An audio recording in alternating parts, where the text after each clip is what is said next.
बोलिए सद्गुरुदेव भगवान की,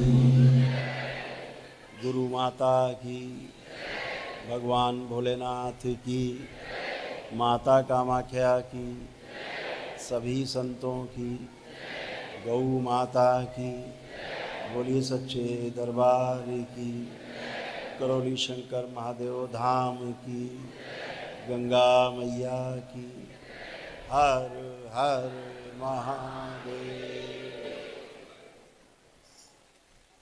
दरबार में आप सभी का बहुत बहुत स्वागत है।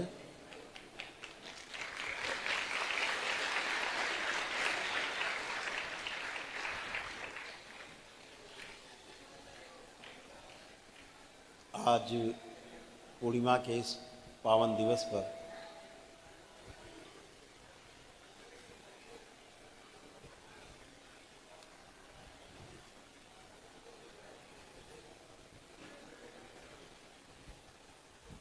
बाबा और माँ के सजाए इस दरबार में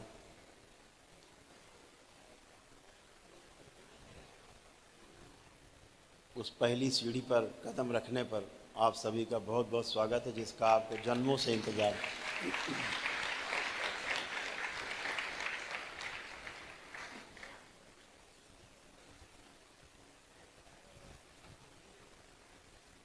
मानव जीवन के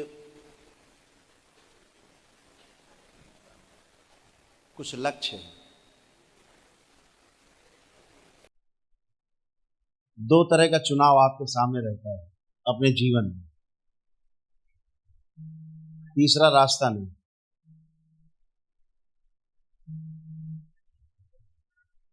एक रास्ता है ऐसे ढाल पे आधा जीवन उतरना है और आधा जीवन ढाल से ऊपर चढ़ाई पे चढ़ना है, बच्चा कुचा जीवन। दूसरा रास्ता है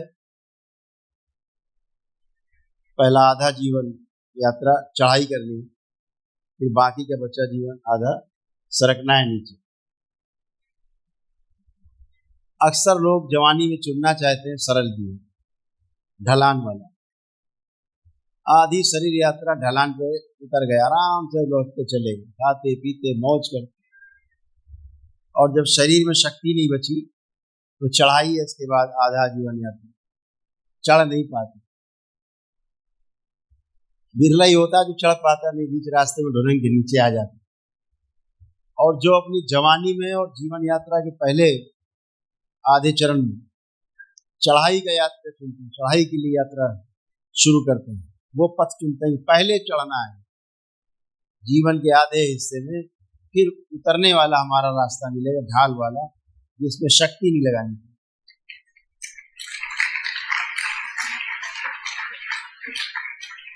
यहाँ हम देख रहे हैं इसमें वही लोग ज्यादा हैं जो चढ़ना चाहते हैं।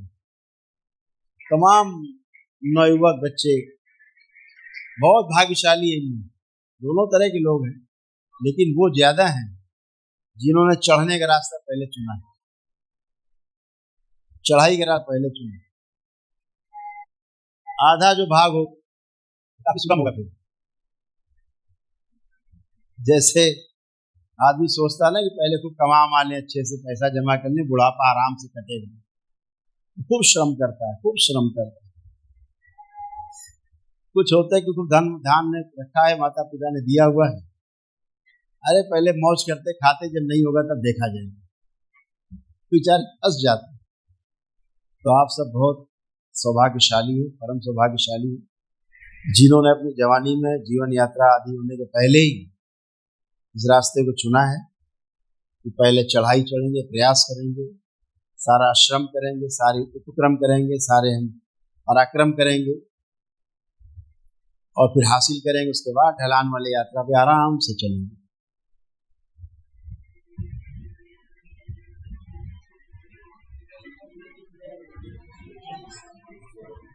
जब हमने ये आश्रम बनाना शुरू किया था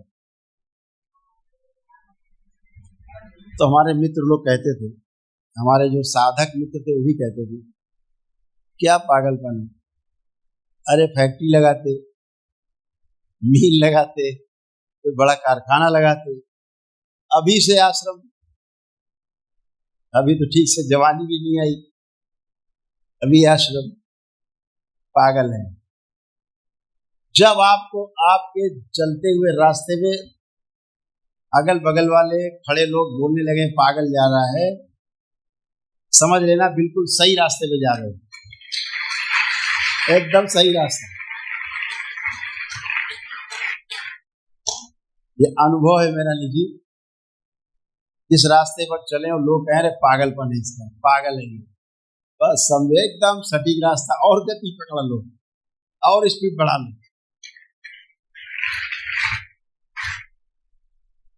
पागल लोग ही कहीं पहुंचते हैं। पागल शब्द का अर्थ समझते क्या? पागल वाले क्या पता है? पागल वाले क्या होता है? जो दूसरे के बनाए रास्ते पे ना चले तो लोग पागल कहते हैं। जो अपना रास्ता खुद बनाता है उसकी गिनती महापागलों में होती है, और बाद में लोग उसी पागल के बनाए रास्ते पे चलते हैं। तो अद्भुत है, बहुत बहुत कुछ कहते, सुनते रहते, बहुत आनंद आता है कि रास्ता बिल्कुल सही चल रहा है। जीवन में आकांक्षाएं, अभिलाषाएं, इच्छाएं बहुत हैं, लेकिन वो व्यक्ति सर्वश्रेष्ठ है जो इच्छा विचार आशाओं में से सही की इच्छा करता है, सही चीज का विचार करता है और सही चीज की एक्सपेक्टेशन करता है, आशाएं करता है। वही व्यक्ति किसी मुकाम पे, किसी मंजिल पे, किसी लक्ष्य पे अपने गोल को प्राप्त करता है। अनावश्यक इच्छाएं तो बहुत हैं, दिन रात चलती रहती हैं। समझदार व्यक्ति वही है इच्छाओं में से सही इच्छा का चुनाव कर ले। आप सभी को बहुत बहुत धन्यवाद कि आपने सही इच्छा का चुनाव किया है। बाबा के शरण में आपने सही इच्छा का चुनाव किया। अब उसी के अनुसार विचार चलेंगे, उसी के अनुसार एक्सपेक्टेशन रहेंगे, उसी के अनुसार आपके परिणाम आएंगे, उसी के अनुसार आपको अनुभव होंगे, उसी के अनुसार लोग आपका अनुसरण करने वाले लोग तैयार होंगे और आप प्रमाणित हो जाएंगे। आपको अनुभव हुआ, लोगों को प्रमाण मिला, प्रमाण मिलते ही लोग आपको स्वीकार कर लेते हैं। जब तक प्रमाण नहीं मिलता, पिता भी पुत्र, जो पिता पुत्र का रिश्ता होता है ना, पुत्र पिता को स्वीकार नहीं करता। तो प्रमाण मिल जाता है पिता से, वाकई में मेरा संरक्षक है और वाकई में मेरा पिता है, वात्सल्य इसका मुझे पूरा मिलता है, मेरे रहने खाने का, मेरे मेरे जो प्रगति का, मेरे जो हमारे एक्सपेक्टेशन को पूरा करने में मेरा जो ध्यान रखता है, पिता का मतलब पालने वाला। तो विश्वास होता है कि वाकई में मेरा पिता।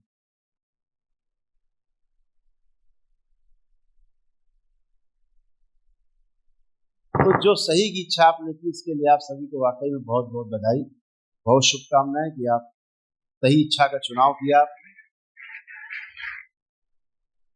और अभी तो मंत्र दीक्षा का पड़ाव है, इसके आगे फिर तंत्र दीक्षाएं, 21 सोपान है, 5 में मंत्र दीक्षा होती, बाकी के 16 जो है तो यंत्र काम करता है। तो मंत्र भी हो गया, तंत्र भी हो गया और फिर यंत्र काम करता है। उसके बाद जो इच्छा करी हो मनमानी,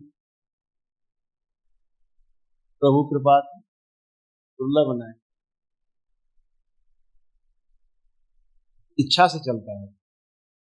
कि पूरी सृष्टि इच्छा पर आधारित है, संकल्प पे आधारित है। आप देखते हो जब एक आप इच्छा करते हो, कोई आप एक इच्छा करते हो, पीछे स्मृतियों का पिटारा खुल जाता है। जैसे आपने सोचा केवल कि अभी जो है मैं नमकीन खानी है, एक विचार आया नमकीन खानी, उसके बाद दूसरा आएगा कौन सी नमकीन है, पिटारा खुला, अब स्मृति का पिटारा खुला। कभी किसी कंपनी की खाई होगी, कभी किसी कंपनी की खाई होगी, कभी किसी दुकान वाले की नमकीन खाई होगी, ध्यान आएगा उसका, नहीं वो तो काफी दूर है, तो पास में कौन है, तो ये है। ऐसे तमाम विचार चलने लगेंगे। इच्छा के चारों ओर विचारों का एक चलने लगता है सर्कस चारों। जो विचार चलने लगते हैं उसके अनुसार आपके अंदर आस्वादन आने लगते हैं इसकी खाई थी, ये वाला स्वाद है, नहीं ये वाला मिलता है, ये वाला स्वाद ज्यादा अच्छा है। आस्वादन चलता मन में, तो इच्छा विचार आशाएं आपके चित्त में, आपके वृत्ति में, आपके मन में घूमती रहती है। और इन तीनों में जब चयन होता है तो बुद्धि इसका चयन करती है।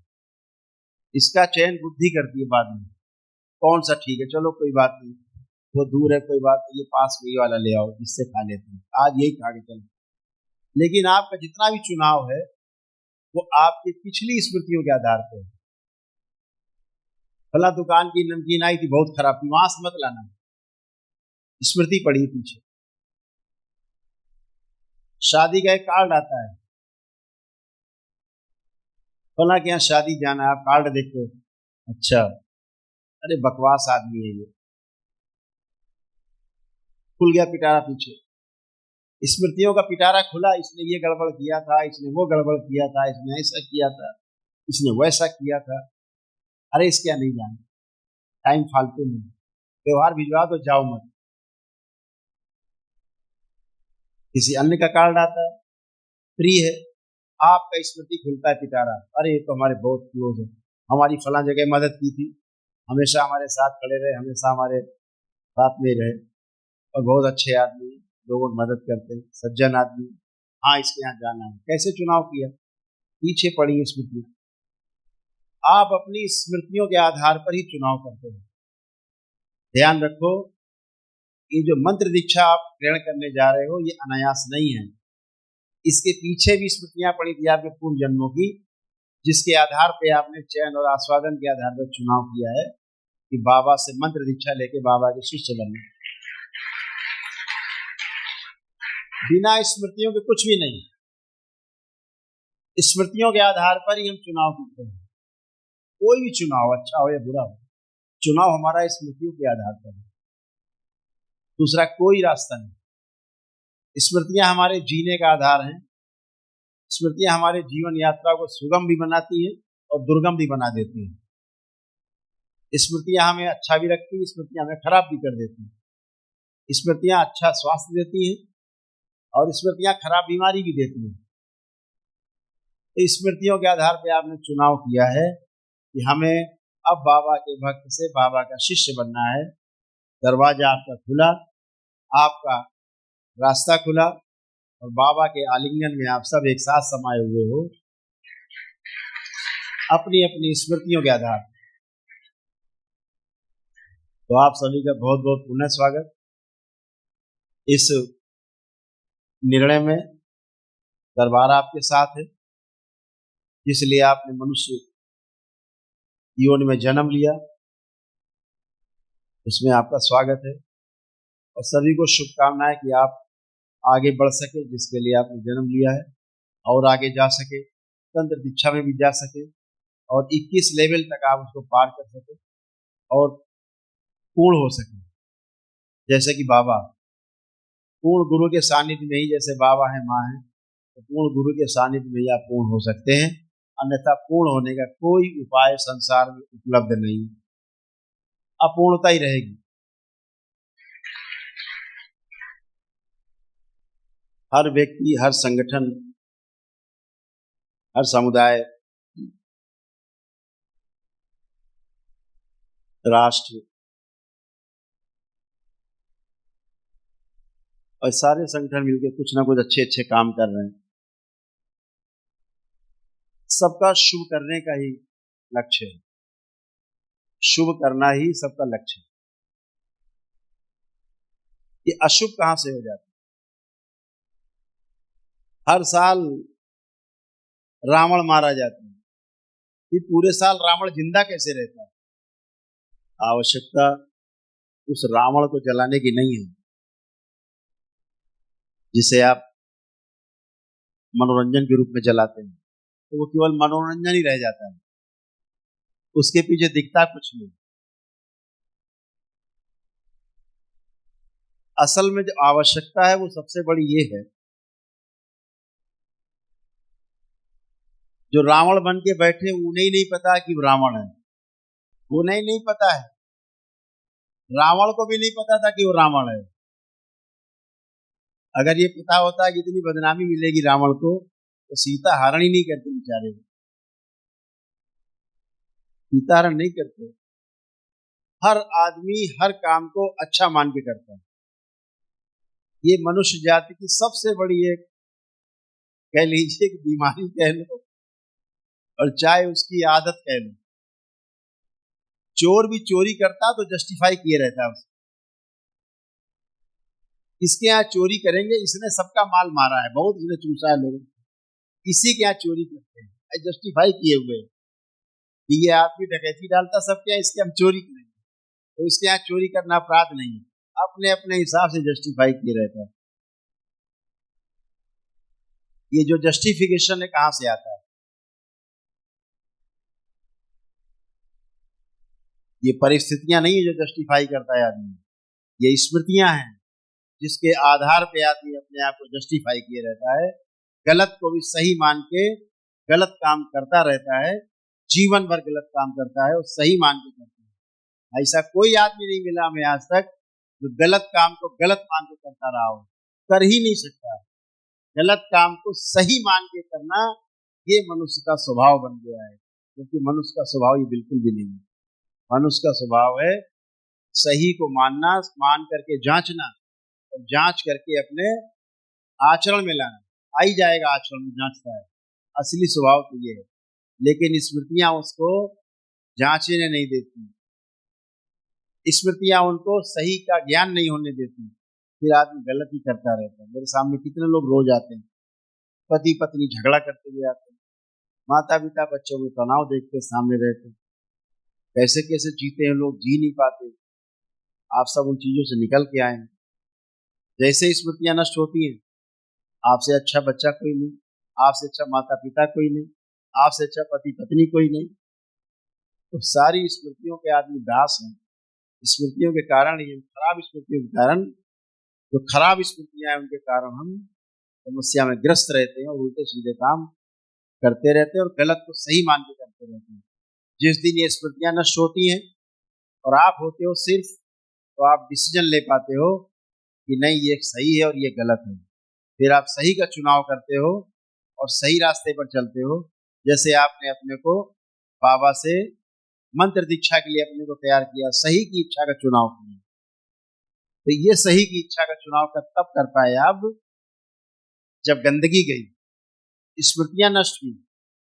जब तक वो नष्ट नहीं होती तब तक हम गलत को सही माने रहते, अरे चलो देखा जाएगा, अभी बहुत उम्र लंबी की है, ऐसे कर करके बहुत लोग समय काट देते हैं। बहुत ये भी देखा मैंने, इस देश के अंदर नहीं पूरी दुनिया में देखते, अपने देश में कुछ ज्यादा ही है। यहाँ लोगों को गुरु बनने का बड़ा शौक है, गुरु बनने का शौक बहुत जबरदस्त, गुरु कहलाने का ही बहुत शौक है।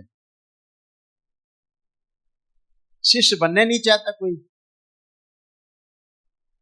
और 90% शिष्य इसीलिए बनते हैं कि हमको गुरु बनना है। भैया आप पहले से ही गुरु हो, स्मृतियां हटाओ गंदी, आप गुरु हो ही, आप केंद्र में ही हो। जब तक स्मृतियां रहती हैं आप परिधि पर नाचते रहते हैं, बार बार परिधि पर नाचने वाला शिष्य है, केंद्र में पहुंच जाने वाला गुरु है। तो आप तो पहले से गुरु, तो गुरु हो। गुरु बनना नहीं है, गुरु तो होना है। गुरु एक बार होना घटना है, गुरु बनता थोड़ा ना है कोई, ना गुरु बन सकता है कोई, ना गुरु बना सकता है। गुरु तो होता है, गुरु होना है, गुरु एक घटना है होना, गुरु बनने का कोई चांस नहीं है। जहां गुरु बनने का प्रयास किया फंसे, पता लगा शिष्य भी नहीं बचे। बहुत देखता हूँ दरबार से दो चार नाम आते रहते हैं, बिल्कुल दंड लेके बैठ रहा है, आजकल छड़ी लेके घुमा रहा है, हम कहते बहुत अच्छा कर रहा है, वो पहले ही गुरु बन गया, बने बनाया गुरु था पहले से ही, उसको केवल नकल करनी। बहुत लोग करते दरबार की नकल, आप देखो तमाम यूट्यूब पे कैसे लोग नकल करते हैं दरबार की, दरबार की बहुत नकल करते हैं। मैं कहता हूँ चलो कुछ तो करने बेचारे, लोग वहां जाएंगे, धक्के खाएंगे, फिर लगे कि गलत जगह आ गए, फिर सही जगह ढूंढेंगे, अच्छे कर्म होंगे तो बाबा का दरबार मिल जाएगा, रास्ता मिल जाएगा, कम से कम ढूंढने में तो उसका यात्रा चालू रहेगी। तो हमेशा ध्यान रखो, अधगल बोलते क्या, अधजल गगरी तलकत जल, अधूरा ज्ञान खतरे जान, बहुत खतरा है अधूरे ज्ञान। तो जो अधूरा ज्ञान है न इस पार जाने देता वापस, न उस पार जाने देता वापस। चतुर लोग जो होते हैं आपका दुरुपयोग करते हैं और आनंद करते, मजे करते।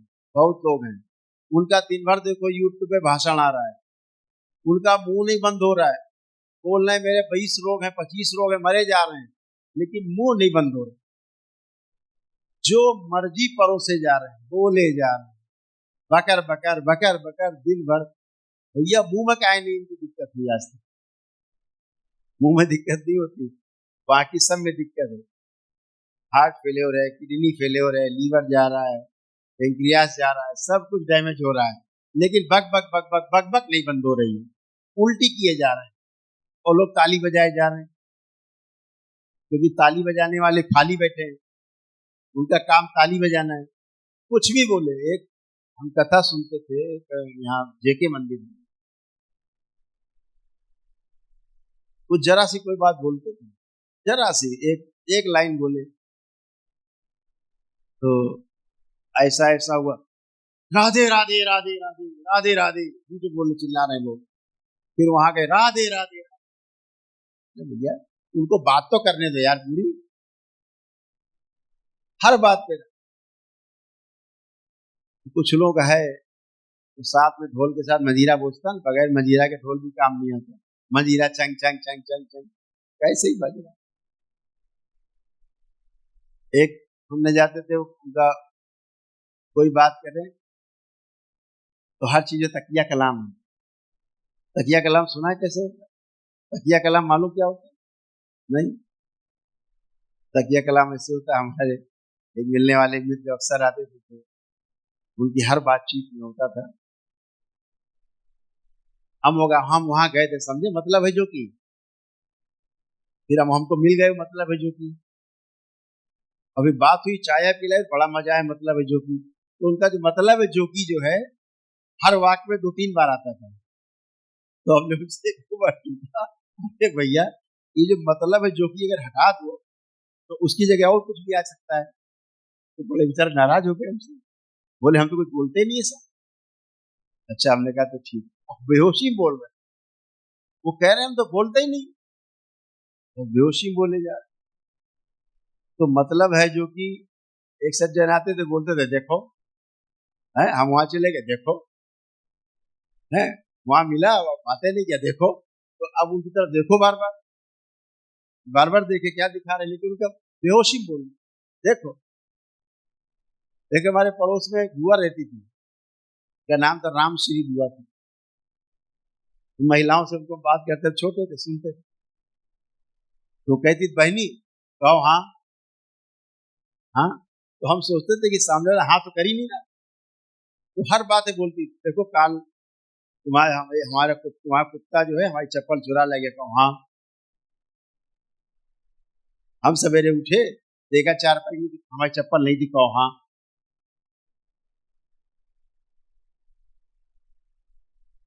और फिर देखो झगड़ा हो जाएगा, कहो हाँ। तो कहो बेहोशी, एक बेहोशी होती, बेहोशी में ही बोले जा रहे, कुछ ही बोले जा रहे। तो ये लोग बेहोशी में बोल रहे हैं, शरीर के अंग प्रत्यंग खराब है, लेकिन बेहोशी में इतना लंबा लंबा बोले जा रहे हैं, इतना लंबा बोले जा रहे हैं, कथा किए जा रहे हैं पूरी, कुछ का कुछ बोले जा रहे हैं। यहाँ बोल रहे हैं केला खाना बहुत अच्छा, वहां बोल रहे हैं केला खाना बहुत खराब है, तीसरी जगह बता रहे हैं केले खाने से कैंसर हो जाता है। पता नहीं क्या कहना चाहते हैं, यही नहीं समझ में आ रहा कहना क्या चाहते हैं लोग, लेकिन कहे जा रहे हैं और लोग ताली बजाए जा रहे हैं, हाँ में हाँ मिलाई जा रहे हैं। तो हाँ में हाँ मिलाना भी जैसे पागल होता है ना, पागल, तो पागल के साथ पागल झगड़ा करे, या पागल के साथ बैठ के आदमी झूठ मूठ में खा रहा है, वो भी खा रहा है, परोस रहा है, वो खा रहा है कुछ नहीं, परोसे जा रहे हैं, वो खाए जा रहे हैं। तो ऐसे मिल करके ढोल के साथ ही डंडा, बगैर ढोल डंडे के बगैर बजता नहीं, डंडा मतलब पिटाई। तो बेहोशी में बोले जा रहे हैं लोग, बेहोशी में चले जा रहे हैं। सुने जा रहे हैं, जो किताबों में लिखा है रटे हुए हैं, बोले जा रहे हैं, बोले जा रहे हैं, बोले जा रहे हैं, थक नहीं रहे। और बेचारे जो सुन रहे हैं भी नहीं थक रहे। विडम्बना तो ये भी है, वो भी नहीं थक रहे, क्योंकि सुनाए कौन, सुने कौन। परंपरा में होता आया ऐसा। तो प्रवचन होते हैं, प्रवचन जितने भी होते हैं, प्रवचन का मतलब यही है, जिस आदमी को अनुभव हुआ है जीवन में उसने अनुभव किया है, जब वो बात बोलता है तो उसको प्रवचन बोलते हैं। किसी व्यक्ति ने अपने जीवन में कोई अनुभव किया है, उस अनुभव की बात जब किसी को बोलता है तो उससे प्रवचन बोलते हैं। प्रवचन मतलब प्रमाणित वचन। प्रमाणित कैसे हुआ? उसके अनुभव से। किताब से पढ़ के बोल रहे हैं, वो सूचना है, अनुभव नहीं है, वो इंफॉर्मेशन है, नॉलेज नहीं है। नॉलेज में, इंफॉर्मेशन में बड़ा फर्क है। सूचना में और ज्ञान में फर्क है। सूचना आप प्राप्त करते हैं और ज्ञान को आप उपलब्ध होते हैं, दोनों में फर्क है। सूचना आप प्राप्त करते हैं, सूचना आप उपलब्ध करते हैं अपने लिए, और ज्ञान में आपको उपलब्ध होना पड़ता है, ज्ञान को आप उपलब्ध होते हैं, दोनों में फर्क है। एक में मिट जाना है पूरा पूरा, और एक में अंबार लगा लेना है ढेरी सिर के ऊपर। तो मिटने के लिए तैयार रहो। क्या आपकी पहली सीढ़ी है, क्या मिटाना है? दो सबसे खतरनाक चीजें हैं जो मिटानी है, ये ध्यान रखो।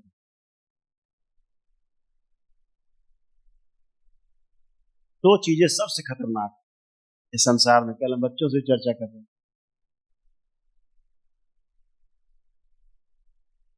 आपको, जिसको मुक्ति कहते हैं, मोक्ष कहते हैं जिसको,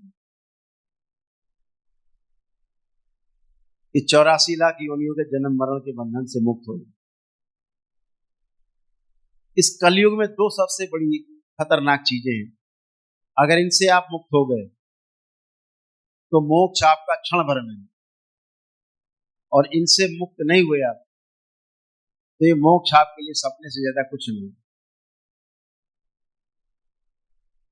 पहली सीढ़ी है, सबसे पहली सीढ़ी,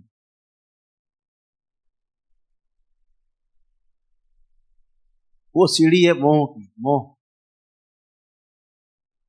और दूसरी जो सीढ़ी है उसका नाम है अहंकार। आज जब सीढ़ी चढ़ने लगते हैं ना, पहला कदम रखा मोह, चिपक गए, फेविक्विक जाम हो गए।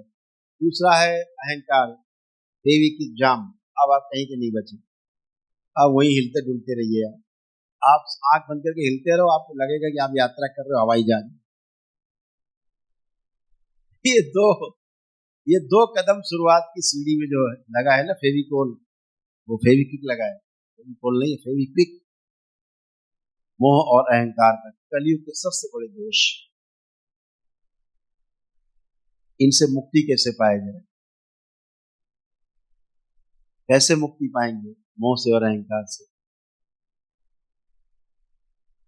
मोह छूटता नहीं,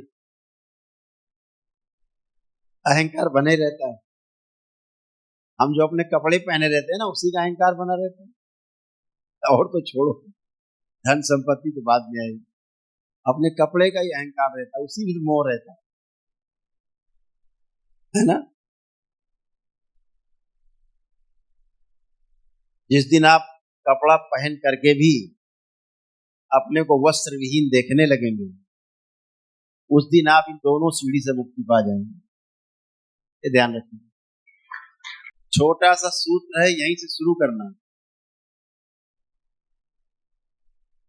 कपड़ा पहनकर भी अपने आप को वस्त्र विहीन महसूस करना।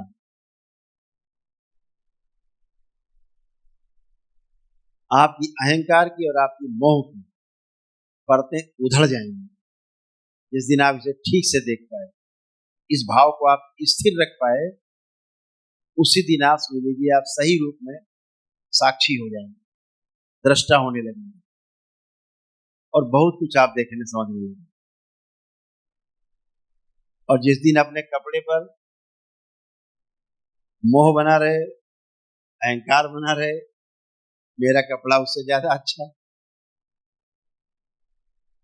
तेरी कमीज से मेरी कमीज ज्यादा सफेद। समझ लेना दोनों पैर फेविकोल पे नहीं, फेविक्विक पे चिपके हुए हैं, कोई गति नहीं। गति साक्षी भाव में होगी, दृष्टा भाव में। तो आप सब बहुत समझदार हैं, बहुत अच्छा करेंगे आप जीवन में। आप में से कम हम आशा करते हैं कि 10% लोग तो जरूर आपके बीच से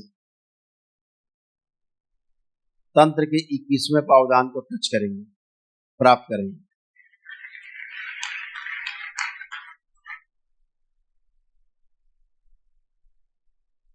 सारा खेल दृष्टि का है, सब दृष्टि का खेल। बोलते हैं बुजुर्गों, जैसी दृष्टि वैसी सृष्टि। सारा खेल ही दृष्टि। हमारे इस देश में जितना काम हमारे ऋषि मुनियों ने किया है उतना किसी ने नहीं। उन सब ऋषि मुनियों का हम लोग हृदय से धन्यवाद देते हैं, जिनकी हम संतान हैं, जो उनका ऋण कभी भी चुका नहीं पाएंगे हम, जो उन्होंने हमें इस लायक बनाया कि हम ये जानते हैं इस मनुष्य जीवन में, इस जीवन यात्रा में पूर्ण गुरु कृपा के दीक्षा लेना आवश्यक है। इस लायक तो बना दिया, ये दीक्षा लेना बहुत जरूरी है और पूर्ण गुरु से मिलना जरूरी है।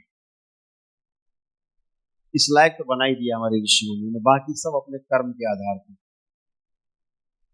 सब आपके कर्मों के अधीन है। और हम ये आशा करता हूं कि आप सभी बाबा माँ के बताए रास्ते पे चल के बहुत अच्छा कर पाएंगे, आगे बढ़ पाएंगे, अपने को, अपने परिवार को, अपने कुल का नाम रोशन कर पाएंगे और सभी को अच्छे से आगे आने वाली पीढ़ियों को भी संदेश देके जाएंगे। जैसे आपने जीवन को अपनाया, आचरण में वो भी लाए, पिछली पीढ़ियां भी, जो अगली पीढ़ियां आए, पिछली पीढ़ियों का अनुसरण करें। और जैसे आपने अच्छा अच्छा जीवन जिया है, वैसा आपके पीछे आने वाली पीढ़ियां भी जो है वो अच्छा जीवन जिए। और जिसलिए मानव जीवन प्राप्त हुआ है, मनुष्य यात्रा, मनुष्य शरीर की यात्रा शुरू हुई है, वो लक्ष्य को प्राप्त करें। ऐसी शुभकामनाएं आप सभी को हैं कि आप और आपका परिवार, आने वाली पीढ़ियां सभी स्वस्थ, सुखी और संपन्न हो और सही दिशा को प्राप्त